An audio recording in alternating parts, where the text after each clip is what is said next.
to our panelists today, I just want to say thank you. We put this together pretty quickly. And I just want to say thank you to you all. I'm going to get started with the formal meeting here. I see we have Derek and want to take advantage of any time he can spend with us today. So let's get down into it. I'm just going to make some introductory comments. First of all, hello, Bremerton. And hello to all of you who are joining outside of Bremerton. As I was just saying, I'm Denise Frey, and I'm the president and CEO of the Bremerton Chamber of Commerce. And I was just remarking, this is an incredibly popular luncheon. The topic, I think, well, you know, it's always on people's minds when they're driving that intersection at about 4 o'clock in the afternoon. But it certainly has been on the minds of our leadership for years. And I got to tell you, when I first got introduced to Gorst when I moved here 6 years ago from Southern California, and I had never driven in a place where the water came right up to the highway, you know, and that was really foreign to me. And so Gorst kind of stuck in my mind from that point on. And of course, I've learned so much more about it, all the businesses that are there. You head out to the airport. It's a wonderful way to Shelton and Olympia. And then when I joined the chamber, I met with, and I don't know if she's on the call today, but I met with Kathy Kokos Akita, one of the first meetings I had, and I was asking for input about what role the Bremerton Chamber could play in her estimation. First thing that woman said was, have a luncheon about Gorst. And I thought, I mean, I was brand new to that. I mean, I thought, what? You know, and she just gave me a brief rundown on some of the work that had already been done, but even more so, the impact, the negative impact that the traffic congestion and the safety ranking or lack thereof was really a concern for employers, for businesses maybe considering Kitsap County to relocate their business. And it got on my radar. And so, you know, I guess in short, it might have taken 2 years for me to put on this luncheon, but for our panelists who were so gracious to come together at kind of a last minute, I swore we'd be the first chamber to talk about the work going on with the Gorst Coalition. You know, I'm just a little competitive that way. And so thank you all for coming on. Of course, we've got, besides Congressman Derek Kilmer, and Derek, I'm gonna have you come on here in just a second. State Senator Emily Randall is also confirmed for the call. County Commissioner Charlotte Garrido, who co-chairs the Gorst Coalition. Bremerton Mayor, of course, Greg Wheeler. Bremerton is the fiscal sponsor of this project of the coalition. And then we've got 2 port commissioners, Bremerton port commissioners, both Cary, Bozeman, and Axel Strakeljahn is here. And then lots of thanks to Suquamish Tribal Chairman Leonard Forsman, who's on the call. Thank you to you all. I'm going to tee up Derek, Congressman Derek Kilmer, who, as far as I know, as far as my world is concerned, was the first elected official to reach out to me about the Gorst corridor and some vision that he had and what it might take to make that happen. And so, Derek, I'm going to turn it over to you. Take as long as you'd like, my friend. As long as we can have you, we're going to keep you. But talk about you talk about this from your heart, Congressman. So please do so. Thanks, Denise. It's always dangerous to invite a elected official to talk for as long as they want. You know, and every single one of you grinned when I said that. I encourage you all to sit back and enjoy my remarks for the next 45 minutes. Listen, it's great to be with you today. And I want to just express gratitude, Denise, to you and to the chamber, not just for letting me join, but for dedicating some time to this subject, because it's a big deal. You are correct. This is a priority for me and for a whole bunch of community leaders, some of whom are on your screen and some of whom are not yet. But listen, why is this a priority? It's a priority in part because folks are tired of sitting in traffic. You know, there are several times each day where the speed limit signs at Gorst are only there for nostalgic purposes because you're not going anywhere near the speed limit. It's a priority because we have the largest industrially zoned property in Western Washington that is not yet fully developed, sitting up at the Bremerton airport. And should we have the sufficient infrastructure to address that, that means jobs for Kitsap County. It's a priority because the Navy has recognized this as a priority. When I sat down with the region leadership and said, what's keeping you up at night? I confess I was somewhat surprised that Gorst was one of the first things that they raised, not just because of traffic issues, but because of the lack of resilience. If there, God forbid, is an earthquake or a tsunami or what have you, we don't have adequate infrastructure right now. And in fact, this is one of the concerns that was raised years ago when there was a base realignment and closure commission report. It's one of the things that Kitsap got dinged on.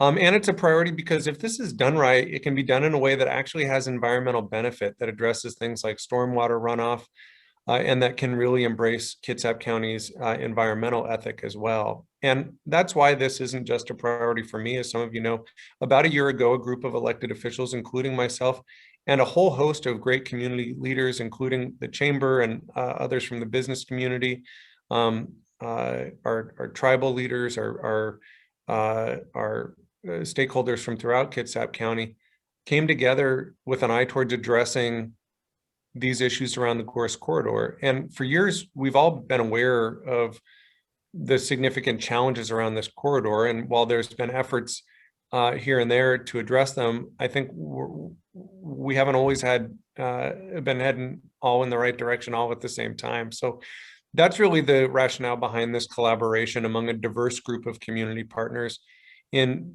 why this coalition has been so important. And I express, just appreciation to the Bremerton Chamber for being part of it.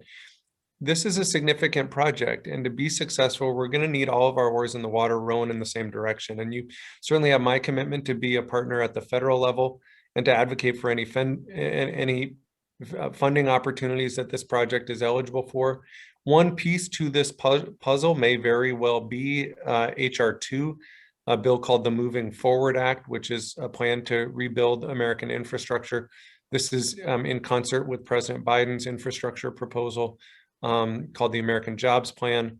This will be an effort to provide funding for highways and bridges and transit and rail and airports and ports, not to mention some other issues that we face like housing and broadband access.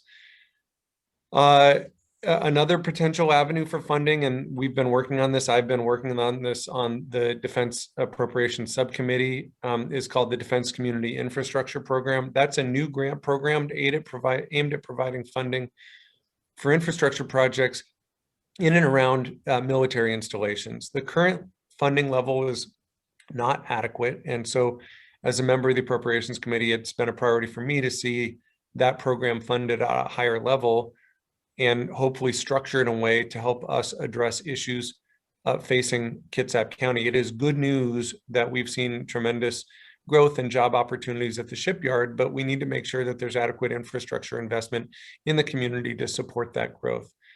So let me maybe wrap there and just end by saying,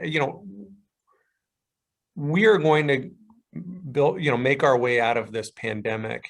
And I think the investments we make in infrastructure are going to be really important as we look to revitalize our economy and get it up off the mat, because we can create jobs now and we can lay the foundation for economic growth over the long haul. And that's, I think, where this investment could be very significant, particularly as we look at the Port of Bremerton and the area around the airport, as well as our ability to protect and grow jobs at the shipyard and throughout Naval Base Kitsap. So I'm happy to stick around and answer questions as time goes, but I certainly defer to Denise, and appreciate you've got some tremendous leaders from the city, the county, the port, the business community, all of whom have been working on this, and many others too. I see Chairman Forsman on, and other leaders who have been making sure that their voices are heard in this process, and that's very important. Congressman, if I could ask you, it seems like what I'm hearing is like some planets are in alignment for this. You know, wasn't there an actual state transportation study done on this a couple of years ago, and what was that was leveraged? Anything else? You know, it just feels like things are, maybe you had said earlier that they weren't all happening at the same time, and I'm kind of hearing you say that maybe they're all coming into alignment right now. I think there's a real opportunity for a few reasons. One, because a corridor study has been done, that corridor study looked at, here's some marginal short-term things that can happen, here's some midterm things that can happen, and here's some long-term things that can happen. Part of the conversation that the Gorst Coalition has had with the Washington State Department of Transportation is recognition, one, that if there is a state transportation package, and two, if there is a federal infrastructure package, there may be an opportunity to move the long term to the short term. And that's a big deal because it can save us a whole lot of pain. You know, all of us have been through areas that have been undergoing construction where it's a real pain in the butt to sit in traffic for extended periods of time. And if we can do a more comprehensive solution, I think there is a real opportunity to address a whole lot of problems at once, to address the concerns of the Navy, to create opportunity up at the Port of Bremerton, to make sure that it's done in an environmentally sustainable way and that is conscious of water quality issues.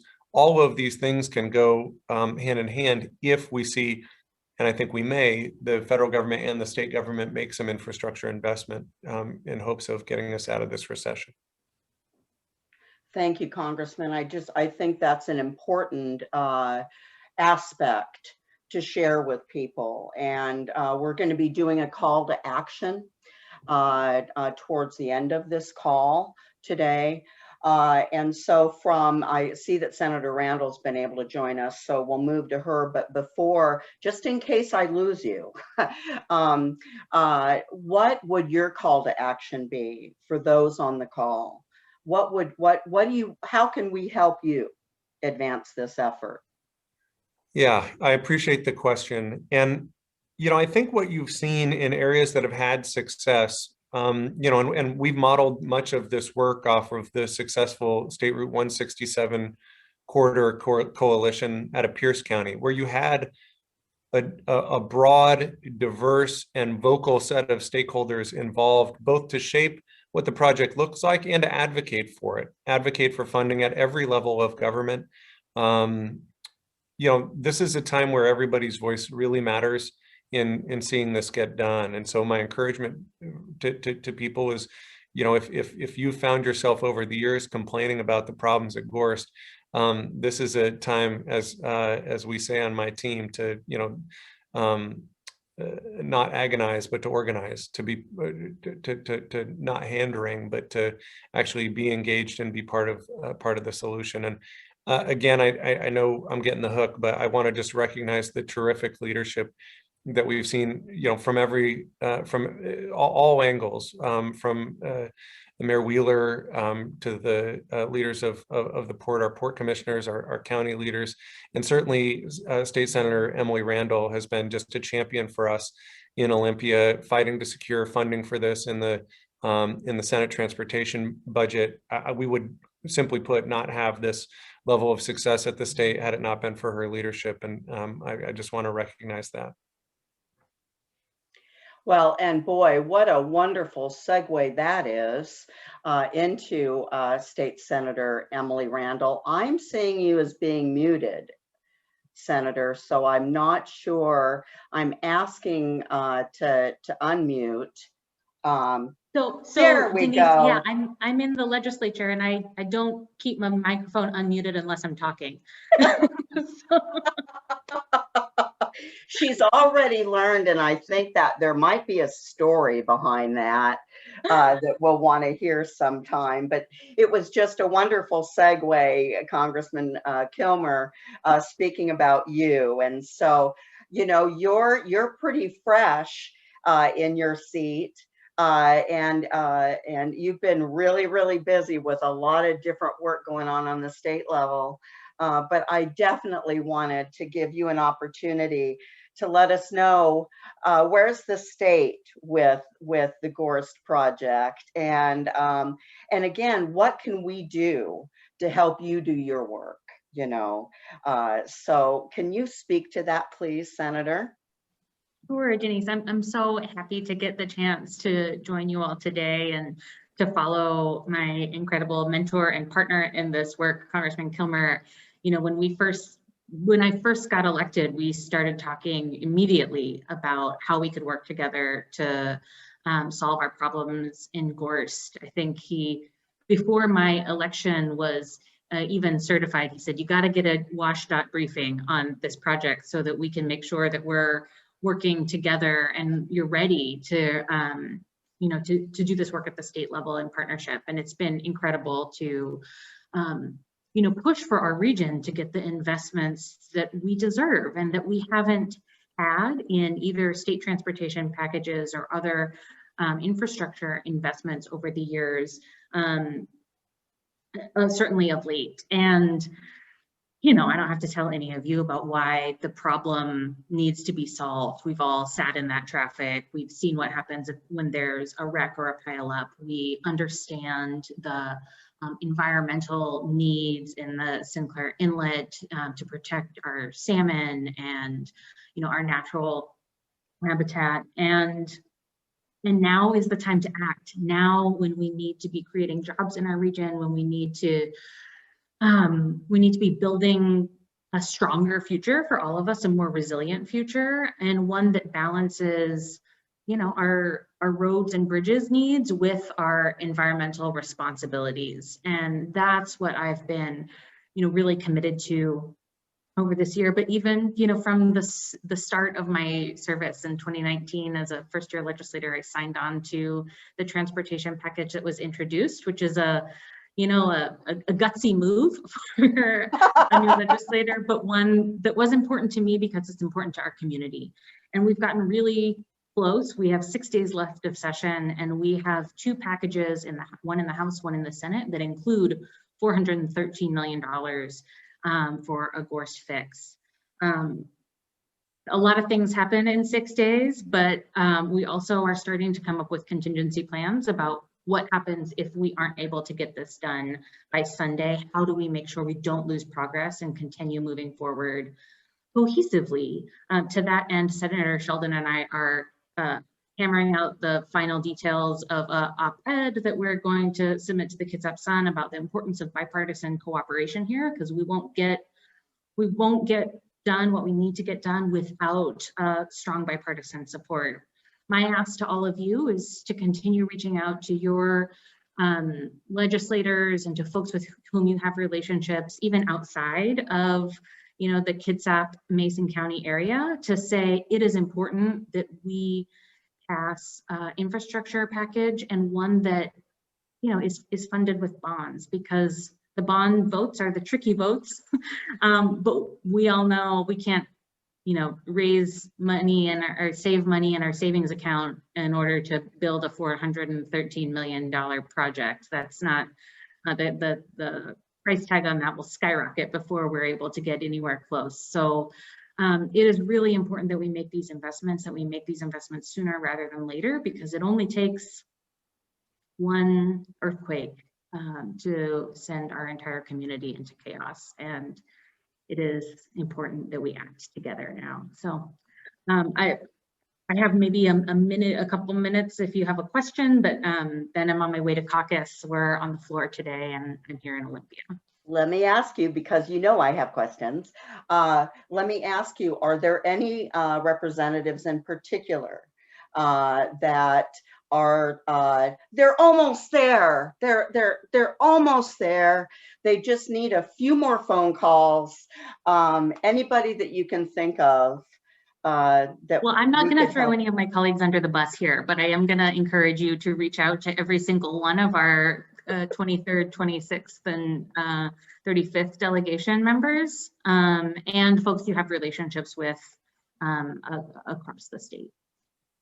That's great. Thank you, Senator. And again, we all appreciate so much you stepping out to join us today. So if you can stay on, that's great. Questions may come up, but if you need to get back, we understand. Well, I'll say always feel free to email my office, emily.randall@leg.wa.gov. I see Leonard waving his hand, so I Leonard. I'm just waving at a guest. Oh, okay. Because a guest here who has a book for me. Super familiar that you were waving at me, but I'll encourage everyone to email my office. Okay. Thank you, Senator. Always nice to see and hear from you. I crafted an agenda for today, and next up is Port Commissioner Cary Bozeman. Cary has been around, of course, Kitsap in many different roles and wearing many different hats, and he's Bremerton Port Commissioner right now. But because of his history here and engagement, long history of engagement here in Bremerton, we asked him to talk kind of about the background here, a little bit of history, so that we know how the problem has grown and what we've tried to do about it to date. So with that, Cary, if you would share with us your experience and perspective. Thanks. It's great to be here with a lot of friends. I think I'll start with about 2 years ago, a bunch of people got together out at the port with the idea of taking a look at Kitsap County and 20 years out. And we were calling it Kitsap 2040, I think, maybe 2050. And we had a great number of people around the table, and the issue was growth. And the issue was, are we ready for the growth that's obviously coming? And are we prepared to try to get ahead of it rather than just react to it as the growth comes? Because so many communities just have a terrible time if they're having a growing community of investing before it's actually needed, are staying ahead. Those are courageous votes required by political people, and they take private sector and public people working together, which I think is where we are now. But, I want to, before I go on with the Gorst thing, I want to remind us all that a transportation impact issue, the passenger-only ferry, has happened here in the last couple of years, and that is not insignificant. And if you remember, we failed 2 passenger-only ferry bond issues, and it looked like that passenger-only ferry would never exist. But I want to pay credit to Steve Siegel, who about 2 years ago put together a group of people and said, I think we can pass a bond issue in Kitsap County. I think there's a political strategy to get it done. And so when I went out on the southward initial voyage, I think Congressman Kilmer was with us, I thought about how this happened and why it happened and how it so impacted our county for the rest of history. And I don't want us to forget that, because I think it's a significant thing to remember that private sector leader, Steve Siegel, brought a bunch of folks together and said, I think we can still pass this. And we pass it, and it will impact our growth for the next 30 years. And I love it when we see that kind of leadership in our community, and I think it was so important. So this issue for me is about growth, and I've been around a long time, and so I recognize it when I see it. And I also recognize the opportunities it brings. We like growth, we like jobs, we like the economy to be good, but sometimes we forget that to retain our quality of life, we have to invest early or try to stay ahead of the growth. And just a few data points here. The Puget Sound Regional Council is now predicting that the Puget Sound region, 4-county region of which we're a part, will grow from 4 to 6 million people in the next 20 years. And we're going to be a big part of that growth. So I don't think anybody has a question we're going to grow. Kitsap County pretty much has been a slow growth community for about the last 25 years. We've been basically dependent on the military. We have 3 wonderful military bases here. We've suffered through the period when we were worried we might close a military base. It now looks like the military is going to remain a robust and strong employment center for our community. But the current picture is, and there are various predictors, that we'll go from a 1% growth over the last numbers of years to at least 1.5 to 2. Well, if you're 1.5 to 2%, then you could double your population in 25 to 30 years. And that's not that long when you think about the impact of doubling a population in 20, 25 years. So we could go at 2%. We could go from a community of 250,000 to a community of 500,000. Now close your eyes and think about the Gorst corridor 20 years from now. If we hadn't made an improvement by then, my Lord, the traffic will be backed up to Paulsville. And I can't even imagine what the Belfair corridor looked like. So I think we're pretty assured the growth is going to come, and I've got a bunch of reasons why I think that's going to happen. And if we waited to try to make this improvement along with others, we will terribly impact the quality of life of our community. And I know all of us on this panel want to provide the leadership not to let that happen. So what's going to drive this growth? Are we really going to double our population in the next 20 years, or could we come close to that? Number one is a stable, it looks like, and robust workforce at the shipyard. The shipyard's not going anywhere. The military's making big investments in it. They're going to continue to grow. The second thing is that the military budget, and Derek will know a lot more than I do, it looks like they're going to make a number of billion-dollar investment in the upgrade and the improvement of the shipyard in the next 3 to 5 years. I can't imagine the number of new companies and new consultants and new people who are going to come to work on that renovation of that 100-year-old shipyard. That's going to have a real impact on our growth. Third is, we're still affordable relative to the people we're competing with. The average cost of a house in King County area is $1 million. In my old hometown of Bellevue, it's over $1 million, where you can still buy a house in Kitsap County for far less than that. So housing's going to be, we're on a housing hot bubble right now. That bubble, what I hear, is going to last 3 to 5 more years. And if you take the low interest rate that we're currently enjoying, that's going to encourage housing development even more. So if you have traffic and housing together and population growth, you're going to have growth. The third one is we've got an improved ferry service. We were pretty much seen as an island, and people were less apt to move here. That's why we've had slow growth. If they wanted to work in Seattle, they were looking for other options. Well, now with improved ferry service, people are going to be looking here, even if they have to work in Seattle. There's no doubt about it. I think the other impact that we're not sure of yet is working from home caused by the pandemic. My wife works for a company in Seattle and has for 30 years, and she's a commuter. And she's been commuting on the auto ferry for a long time. That's a 3-hour commute from her. But her company told her last year, after March, that with the pandemic, they would be working from home. And the company, it's a large company, it still hasn't decided whether or not they're going to bring back the entire workforce, or where a lot of those people can work from home, or we're going to have a hybrid where people are working from home and maybe commuting into the office a couple days. So as people find out that have companies they work for in the Seattle Puget Sound region, they can work from home in Kitsap County and live in an affordable home with a quality of life. That's going to have an impact on our growth. And third is, we're becoming so diversified, I think, more diversified in Kitsap County from the military.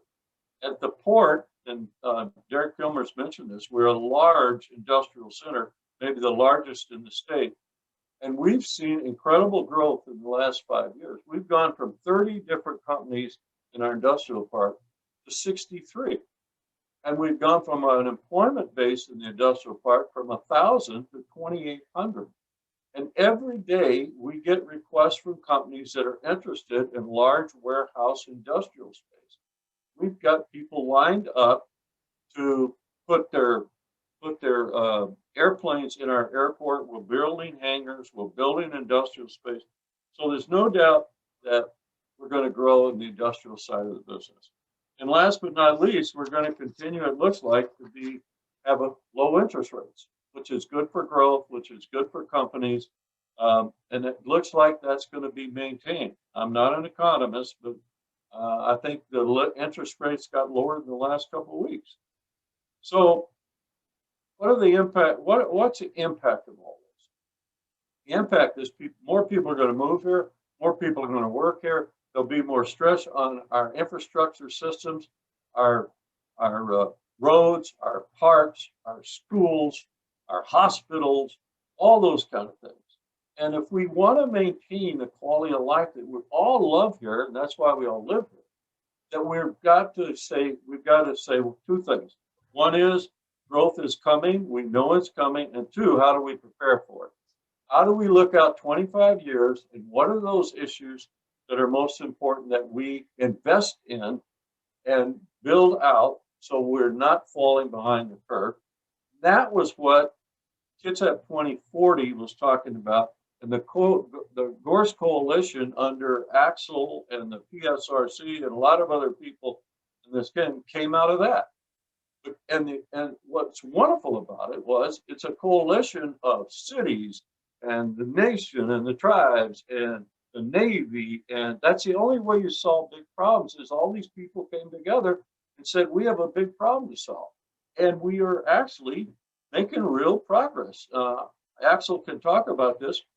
We've already talked about it, but in this proposed transportation budget, there's over $400 million that's been identified for this Gorst project. That's more progress than we've made in 25 years. So I'm really optimistic. I'm really excited about where this is all going. And I have a vision that 10 years from now or 5 years from now, we're going to start seeing construction in the Gorst corridor. It's going to be a pain in the neck for a few years while we're doing all this, but my God, the people 25 years from now are going to have a much better situation than we have now. So thanks to everybody on this panel for what you're doing. It's all about leadership, public and private, and working together. Thank you, Cary. That was wonderful.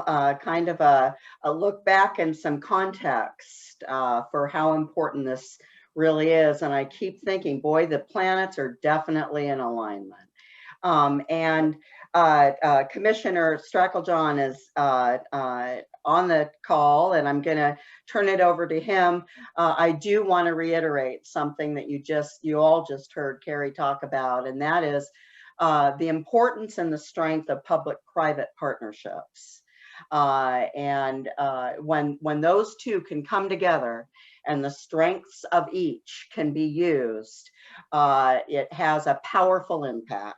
And I do feel that we're moving forward with this with a strong public-private partnership because the Chamber sits on the Gorst Coalition, and I've been very impressed with that, and will be the advocate for that as we move forward. So Commissioner Strakeljahn, will you please, Cary kind of teed it all up. You co-chair the Gorst Coalition, and why don't you talk a little bit about that, what that coalition is about, where we are with this lifting, and what your perspective is, if you would. And I know that you've been having internet connection problems. We'll be right here for you, and I'm sure one of your colleagues here will be happy to fill in if we lose you for a minute.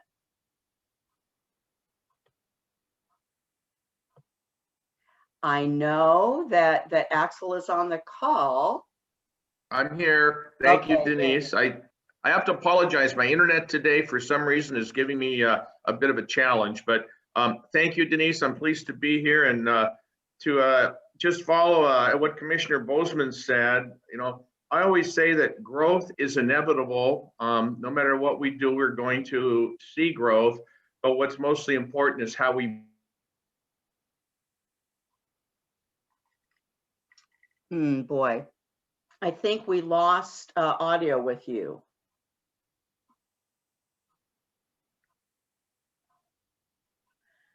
Yeah, we're not hearing you, Axel. So I'll look and make sure if you end and then call back in, I'm watching, I'll get you right in.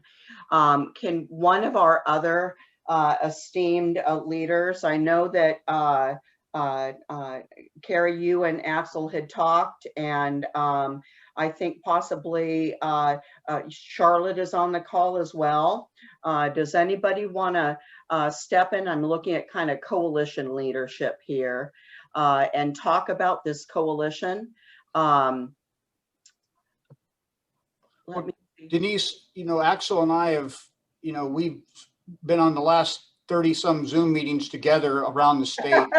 I'd be happy to hear. We already. Thank you, Mayor Wheeler. Thank you. You saw me floundering, didn't you? You saw me floundering. Don't worry, I've got his talking points memorized.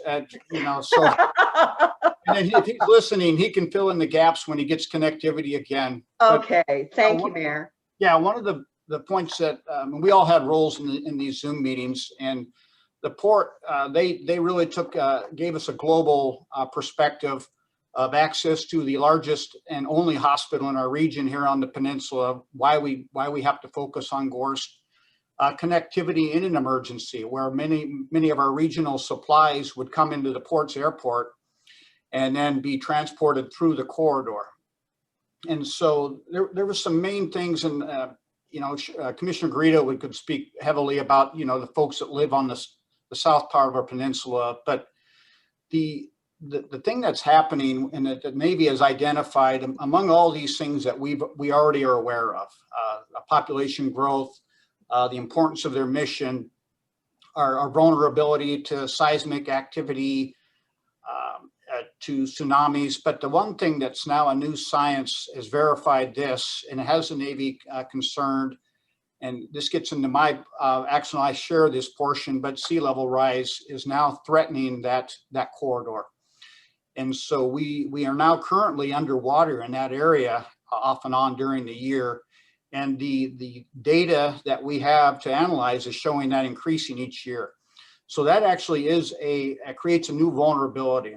And Congressman Kilmer could speak to this. The Navy slated to make about a $3 to $4 billion investment in their facility, Puget Sound Naval Shipyard and other naval base Kitsap facilities.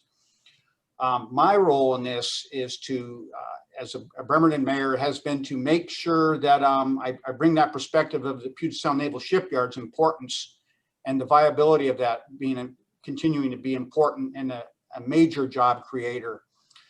As Bremerton's mayor, and then of course my personal experience before that with 34 years, I'm retired with 34 years active duty and in shipyard employment, and growing up in my city here, where I saw the economic activity generated not just by people like me who made a career out of it, but when we would go to a grocery store and somebody who was serving or working and helping somebody with these Navy paychecks that we brought into the community. It really did create a system, a small business and mid-sized business system, an business ecosystem. And so I was asked to take Bremerton into a leadership role late last year. We morphed from study and analysis into action an action portion, which Congressman Kilmer and Senator Randall and some major property business owners in the port area led. They led this push into turning this into an action item. And so I was brought into Bremerton. Everybody felt Bremerton should take the lead on this. So we worked on the MOU over the holiday, including Christmas Day and New Year's Day. It took that effort to get this done with my staff and some of the property owners. We developed the MOU. We developed a fiduciary agreement where the city would take on that role. And that is a long-term commitment. So I committed to stay in the course through the entire process until we have this project funded. And so I just want to say, thank you again to our staff, my staff at the City Hall, of the leaders, especially the ones that worked through the weirdest holiday season I've ever experienced, and the ones who worked with me, and especially the small group that I'm seeing, including Axel, over 30 Zoom meetings around the state to lobby to get our project on that list. We are now on the list, the Gorst Corridor project. So thank you, Denise. I don't see Axel coming in yet. Yeah, I think he's that weird number on the screen now. We can refer to him as Agent 1360406. He is on a special mission, that's for sure. Yeah, So is that you, Axel? Yeah, I'm here. Thank you. I'll turn it over to either Denise. I'll turn it back to you, and then you can moderate from. Well, let's get Axel in here while we've got him. Really, Axel, could you give from your perspective as co-chair of the coalition, what's it all about, and what's our progress been so far, and where are we going now? Well, Denise, thanks again. And if I'm a bit redundant from what's already been said, I apologize. But back to what Cary had said earlier is, growth is inevitable, and I always say that it's coming, and what's really important is how we manage the growth that is coming. And I think we all have a responsibility in that to make Kitsap and keep Kitsap great. The port has always been a leader in an attempt to address the Gorst issue down there. We are the largest manufacturing industrial center west of Seattle, which puts us also in the line of growth. And of course, Gorst accesses the port and the airport, as you pointed out earlier. And about a year ago, with the assistance of Congressman Kilmer, Senator Randall, several of us as co-chairs got together and we had a discussion is the timing right? As you said, the stars and moons are aligned, and, how should we proceed? And, very pleased that, we've got all the cities, we've got the county, my fellow commissioners, the United States Navy, the chambers, the tribes, and as well as Mason County. We've got them all now as participants in the coalition. And from this group, we've created this coalition of close to 100 different members with several different committees. We have an environmental committee, a government affairs committee, of course, the co-chair committee, and each committee is working diligently pushing this project forward on many, many avenues and many levels. But as the mayor pointed out, over the past year, we have worked very, very hard not only to assemble the team, but especially during this legislative session, we have had over 30 calls, and I don't know if the mayor had mentioned this yet, but we've spoke with over 30 senators and state representatives about the Gorst Coalition and the need to fix and address that serious piece of infrastructure. But the real success, as Commissioner Bozeman pointed out, the real success is we have 413 to 450 million listed on the state transportation package through Senator Hobbs and Frey, and that has never happened before. In 20 years of working on Gorst and talking about it at all levels of our community, this is the first time that it's been elevated to this level. And just that alone, we look at as a big milestone and a huge, huge success. And it's all really because of the coalition. And you know, as you said, the call to action that needs to happen now going forward is really going to be critical. Obviously, funding is important, and we're hoping that the support we can get through the federal government and through our congressional work is going to also pay off. You know, the Navy has a vested interest, and of course, it's very important to mission sustainment and the economy, because you know the Navy, as you all know, is the second largest employer in the state, and we need to keep our people working and keep our military strong and our defenses strong. So really, there's a lot going on, Denise. There's a lot out there, and like I say, I hope that answers some of it, but I'm open for questions too. So thank you. Definitely. Thank you, Commissioner. And we'll be morphing kind of into a Q&A session. And we've got some that are coming through chat.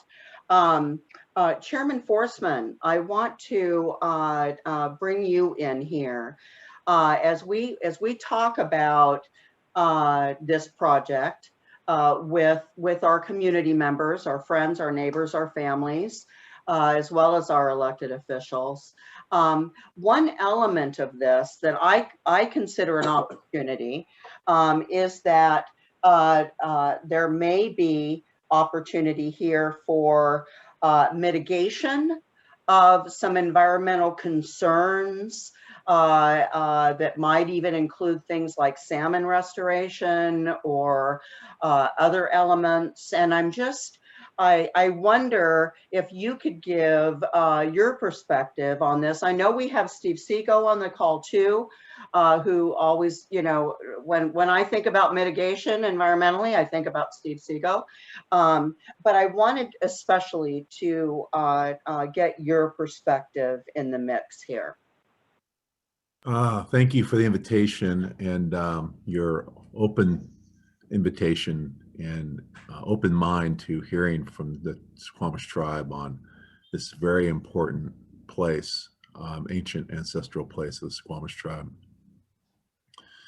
Yeah, I'm Leonard Forsman, chairman of the Suquamish tribe, and also have a background in archaeology and historic preservation, and I've also fished a little bit, not nearly as much as many of our fishermen do.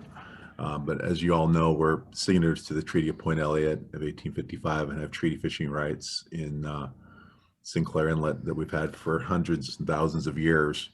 And if you look at the, the background of the environmental context that this Gorst corridor surrounds, as you mentioned earlier on, very sensitive area, settlement, pre-shipyard. If you look at the original survey of the area, there were oyster beds at the head of the bay. There were salmon runs. The Suquamish people gathered in a number of different places. There's archaeological sites being recorded all on both sides of Sinclair Inlet. There's stories of where the old quarry was, of where a legend took place, an oral history, and how there was a snail woman was there, and she ended up kidnapping some kids, and the kids were fortunate enough to push her into the fire, and she blew up, and that's why there's so many jellyfish in the Sinclair Inlet. And I fished there for a few days way back in the 80s with my dad, and you could barely pull your net up some days because there's so much jellyfish. So that's a true story. There's a lot of traditional cultural resources that we can point to in the area. And we also have a salmon run that we have there as well. That's a hatchery run.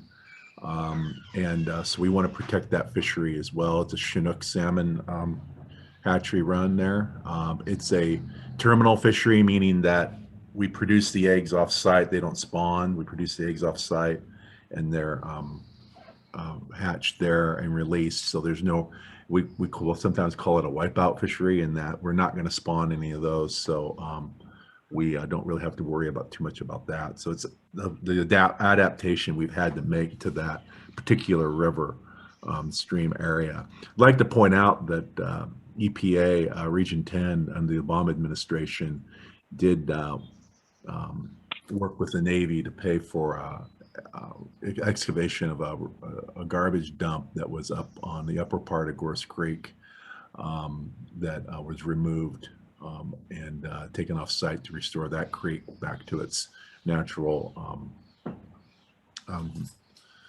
condition. And then also the fact that we still, like I said, we still have fishermen that go down there and fish for salmon every year. So we're very concerned about impacts of this project that are occurring right now and that could occur with widening of the lanes, et cetera, et cetera. And so we want to make sure that we try to address some of those issues. We got, you know, I think there's some culverts that need to be addressed. There's some water quality issues. You talked about stormwater earlier. We mentioned that, a very important part of what we have. And then also just thinking of the long-term future of this corridor. We have climate change. I'll be on a call with the White House later today on climate change. It's a big part of the infrastructure bill. So we need to take that into account. And Cary Bozeman, of course, and I have talked a lot about that, how we have to start working that into our planning. And also just important to remember that we have you know, the need to provide a better environment for restoration. And this is a very important part of the project that we're really advocating for and have to advocate for as part of our ability to our past generations and our future generations. Understanding this is a crucial part of our economy. You know, and Suquamish tribe supports a robust economy, but we just have to try to have it be sustainable and one that can coexist with our traditional fishing practices and our need to have a robust and you know, strong ecology, so that we are maybe gaining or at least not losing habitat. Maybe we can gain some habitat through this project. So that's what we'll be advocating for, with the understanding that we do need to make improvements to address the traffic issues. And I think that widening is one option, but I think there should be other options also under consideration as we move forward in trying to address the issue. So with that, I'd just like to say thank you for the opportunity to say a few words on behalf of the Suquamish tribe. Thank you, Chairman Forsman, very much for your time and willingness to be a part of this today. I am going to ask you, just as I've asked others, for those in our community, and there are many who want to support your voice and your advocacy, how best for people to do that? Well, I think to you know, remind everybody that growth is, as has been said, is inevitable, but as Axel said, it needs to be managed, and supporting those concepts. And I think Kitsap has kind of been a, you know, we talked about slow growth, and that's a product of transportation, of course. But it's also a product of our, you know, our need here in the county to try to preserve, you know, our rural areas and our streams and our stream flow. So to continue to support that concept and trying to, you know, keep as much growth as we can, you know, restrained in the urban areas, and then also making sure that you know, we follow those subjects. Of course, we get very political. It's very difficult right now with what's going on with the housing prices and housing availability. So we're being hit by that as well locally. So there's a number of things that we're having to manage, but I think it's important that with this, to make sure that that concept, the Kitsap's tradition of trying to maintain a anti-sprawl position has been popular here, and I hope stays popular. Thank you, Chairman. I just asked Steve Seago to unmute himself, and I'm delighted that you're with us here today, Steve. Can you share from your perspective? You know, we're talking about right now some environmental mitigation, but certainly you have played a role in much of the many of the issues facing Kitsap in recent years, and your company plays a role. And as long as we've got you on the call, I'd like to take advantage of that and ask you to share your perspective here. Well, thank you, Denise, and I really appreciate be able to follow Chairman Forsman, because we're singing a similar song, in terms of our priorities. And think about, we want to share with this community, the public, the chamber, in the next month or so, a much greater story in detail, once we are able to do that, about a larger scale project that starts at Port Gamble and ends at Port Orchard, or vice versa, which involves thousands of acres of property that involves stream restoration, enhancement, preservation, watershed, near shore. I've been engaged with Suquamish Tribe through Allison O'Sullivan for guidance and input. And at the end of the day, we defer to first, the research history and historical perspective of the tribes, and then through the public process, we're part of the team. I serve on the Gorst Coalition as well and contribute to the project. So with that understanding, I'll just say that our objective is, and when it comes to Gorst Creek and the Sinclair Inlet, is not just to try to protect what's there, but try to maybe undo some of the things that have been done to restore function, and to hopefully create the long-term protections that are necessary so those bad things don't happen again, if you will. And it's about a lot of pieces: habitat, historical respect for uses by peoples who've been here long before we were. And so we have a real commitment to do that. And we've identified parcels and have control or ownership of parcels of property starting at the headwaters of Gorst Creek, with plans all the way through the mouth and the near shoreline, all along the edge of the highway. There's some incredibly, I think, significant opportunities to restore, remove, fill, and provide function that supports the habitat there. But in the end, for our project, the one piece that we are kind of waiting to make more investment and take more of a role in is some of the Gorst Creek components, until we have a better understanding of what the Gorst Coalition's outcome may be as far as design, and then how we can support whatever are the priorities and design objectives of the coalition and the tribe, to collaborate to make what we're doing add significant value to that plan as well. So that's an overview, and again, there's a bigger story to tell, but this is an exciting opportunity. I hear about the planets aligned, and this is another significant planet that just happens to, through timing and 8 years, I've been working on this to get to this point that we're about to push offshore. So we appreciate everything that this group's doing, and we're honored to be a part of it and serve on one of the subcommittees. And I think what you've heard is an honest assessment from Axel and Cary and Mayor Wheeler. We're going to talk on Thursday about some properties that might be really helpful to this project as well. So there's a lot of collaboration going on, and we're all going to continue to move forward. A question has been asked of the group, really, the impact of this on local businesses and probably residential, along that corridor.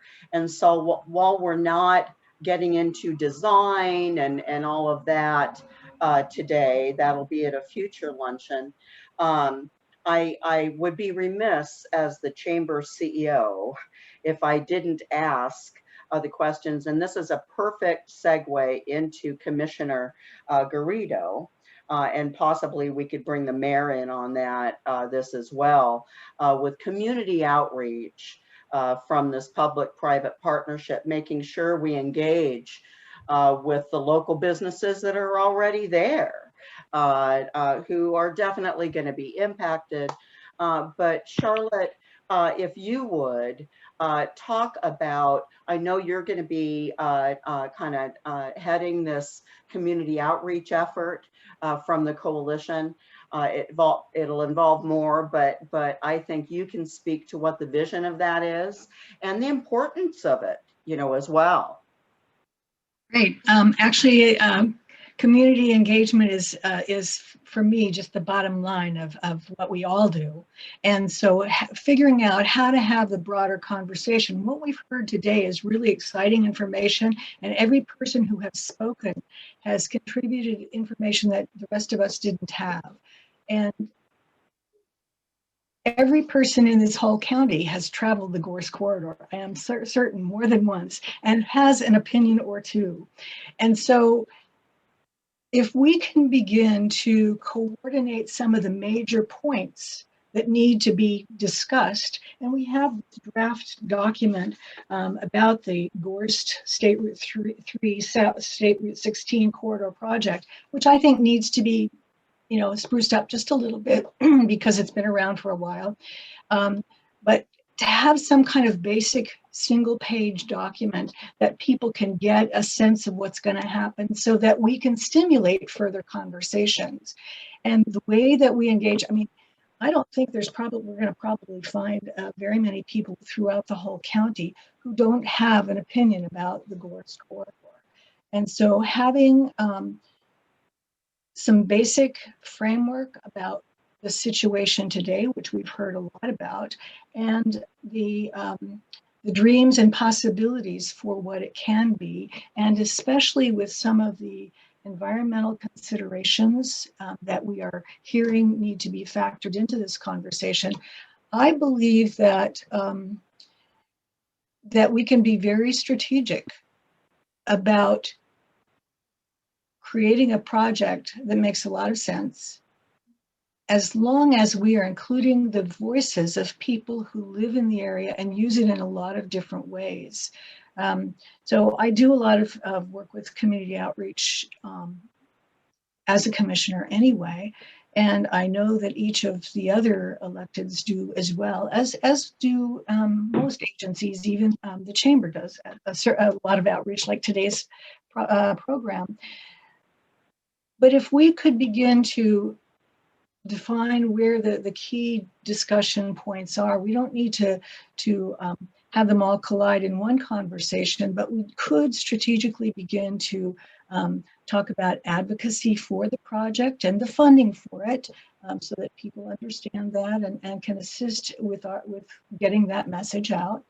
But the planning for exactly what the project would be is underway and still needs some finessing. And finally, that outreach to property owners and businesses, especially throughout the corridor, but for me, across the entire county, because we are users of the corridor. I think that we could probably have an entire 1 hour or more discussion about some of the methods to use. I think each of us here cares about making sure that it is an important project for people who live and work here in Kitsap County. And so that I think each of us could begin to put those ideas together. And certainly it's one of those things that I will be working on the methods for the outreach. And I guess I'd stand for questions if there are specific questions you want to ask, but I think that there's a lot of possibility. And I'm already hearing from people on Sherman Heights, especially of some of their concerns. And I think it's really important for us to hear those so that we can address them too. Commissioner or Denise. Yes, Mayor. Just maybe a quick update that there's already been a door knocking campaign. Commissioner Garrido was part of the developing the strategy of there's over 30 businesses have been contacted in the Gorst corridor because of the importance of getting out early and often. And I myself have been in front of the NAACP, the local chapter already, and just to talk about opportunities and get input, because we want to highlight the importance, including our communities of color, especially in competing for new jobs, the jobs that this construction project will bring. And so we'll work with the Congressman's office. We will take as many inputs from as many diverse perspectives as possible to answer these questions and to highlight what's important. And that's why it's so important to have Chairman Forsman as part of the coalition to get that perspective, which is Chairman never loses an opportunity to provide that perspective, and in fact has influenced me to bring up awareness in our outreach meetings. And so it's, and I appreciate Commissioner Garrido stepping up to chair this outreach group. It could be the most important part of this project to get. Well, it's a team effort. Yeah. Mayor. Oh yeah, well, you're not alone, so don't worry about that. I'll be with you. Thank you. Well, and as we've discussed, certainly the importance of including small business in the community outreach. And so the chamber stands ready to help in whatever way we can. We can convene a group of small businesses, as we did, Mayor, for the 303 corridor. You may remember those evenings we spent at the Sylvan branch of Kitsap Regional Library. I know that I thought I saw a representative from the library on the call anyway. So we stand ready to help with this in whatever way we can.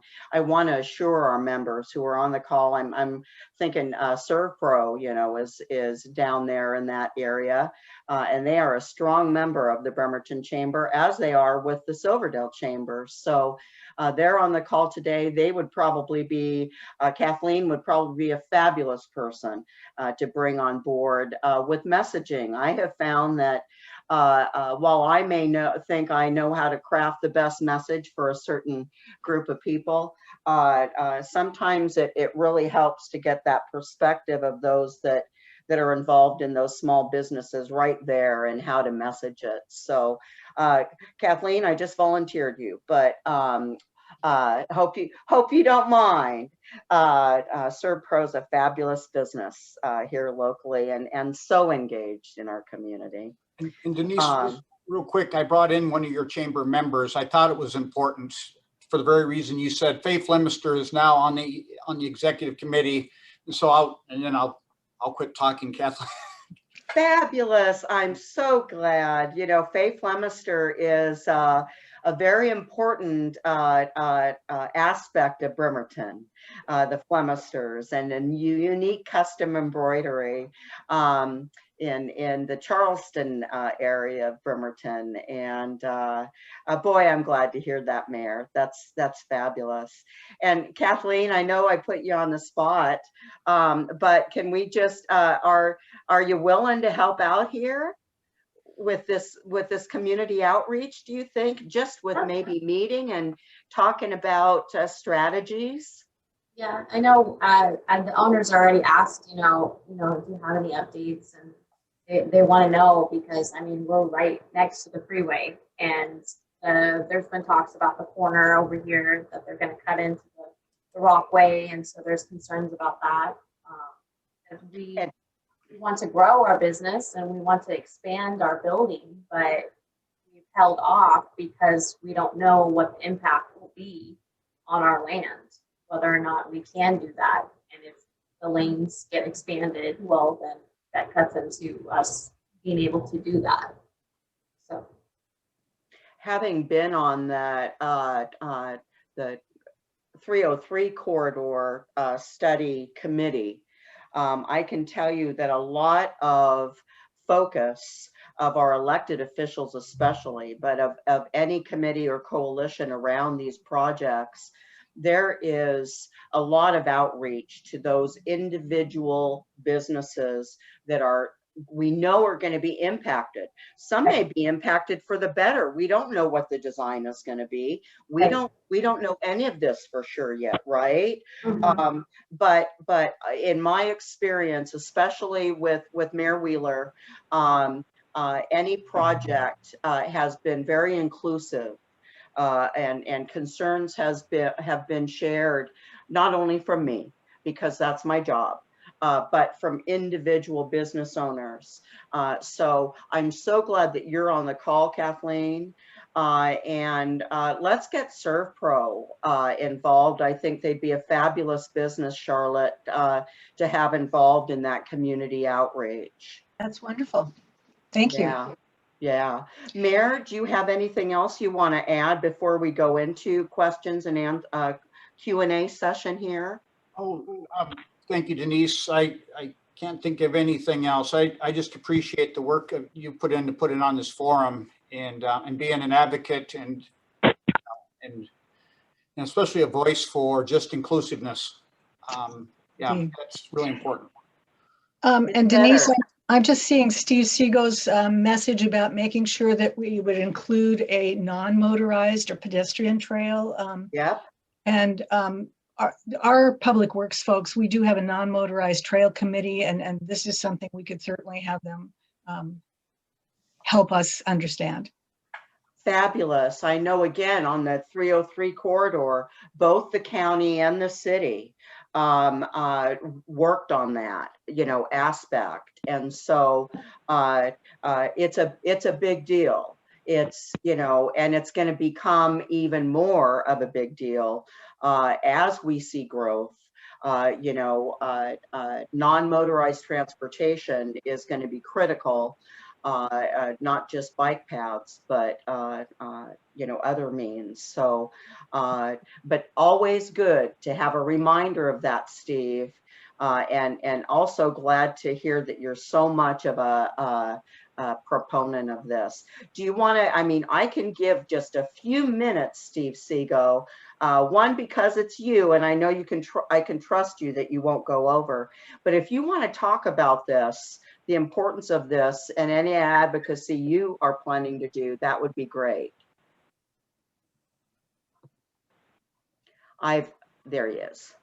I don't want to take any more time really on this, except to say that, to the point I made on the comment and the comments I've heard from Commissioner Garrido and others, this has just been an ongoing discussion, and there's been a lot of work already done for your comments, Denise, and there's an existing study that we've incorporated into our thoughts about what could be done once the corridor design is, more mature. But we think that's really a critical component, and I think that also supports a broader outreach opportunity, which will create more advocacy and support from the community.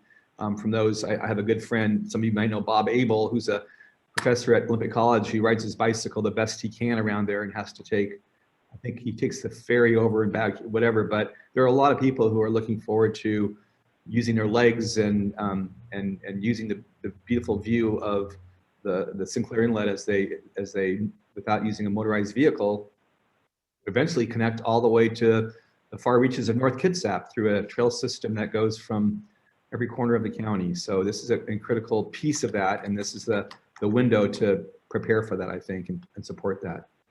Make it a priority, right? And I don't know who it was, and even if I did, I probably wouldn't quote them in name, but someone said, if it's a priority, it's in the budget.